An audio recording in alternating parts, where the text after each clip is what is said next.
ಇದು ನನ್ನ ಚಿತ್ರ ಜೀವನದ ಪ್ರಥಮ ಹಿಟ್ ಸಿನಿಮಾ.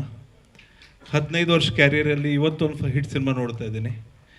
ಜೊತೆಯಲ್ಲಿ ಹಾಡುಗಳು ತುಂಬ ಜನಗಳು ಮೆಚ್ಕೊಂಡಿದ್ದಾರೆ. ಎಲ್ಲ ಹಾಡುಗಳು. ಮೊನ್ನೆ ಒಂದು ಮೇಮ್ ನೋಡ್ತಾ ಇದ್ದೆ ಇನ್ಸ್ಟಾಗ್ರಾಮಲ್ಲೆಲ್ಲ, ಈ ಸಿನಿಮಾಗೆ ವೀರ್ ಸಮರ್ಥ ಅವ್ರಿಗೆ ರಾಜ್ಯ ಪ್ರಶಸ್ತಿ ಸಿಗಲೇಬೇಕು ಅಂತ. ಬಟ್ ಗೊತ್ತಿಲ್ಲ ಸಿಗುತ್ತೋ ಇಲ್ಲೋ, ಅದು ಬೇರೆ ಪ್ರಶ್ನೆ. ಬಟ್ ನಾನು ಹಿಂದೆ ಎಕ್ಸ್ಪೆಕ್ಟ್ ಮಾಡಿದ್ದೆ, ಕಾರಂಜಿಗೆ ಎಕ್ಸ್ಪೆಕ್ಟ್ ಮಾಡಿದ್ದೆ, ದ್ಯಾವರಿ ಚಿತ್ರ ಸಂಗೀತ ನಿರ್ದೇಶನಕ್ಕೆ ನಾನು ಎಕ್ಸ್ಪೆಕ್ಟ್ ಮಾಡಿದ್ದೆ. ಯಾಕಂದರೆ it's out of the box ಅನ್ನೋ ಮ್ಯೂಸಿಕ್ ಇತ್ತು. ಕಾರಂಜಿ ಆಗಲಿ ದ್ಯಾವರಿ ಆಗಲಿ ಇವತ್ತು ತುಂಬ ಜನ ವಿಶ್ ಮಾಡ್ತಾರೆ. ಈ ಆಲ್ಬಮ್ ಕೂಡ ನನಗೆ ಹಾಗೆ ಅನಿಸಿದ್ದು. ಕಾರಣ ಏನಂದರೆ, ನಾನು ನೋಡಿದಾಗೆ ಕನ್ನಡ ಚಿತ್ರರಂಗದಲ್ಲಿ ಇಷ್ಟೊಂದು ವೆರೈಟಿ ಇರೋ ಸಿನಿಮಾ ಅಂತೂ ಖಂಡಿತ ಬಂದಿಲ್ಲ. 50 ಇಯರ್ಸಲ್ಲಿ ಬಂದಿಲ್ಲ.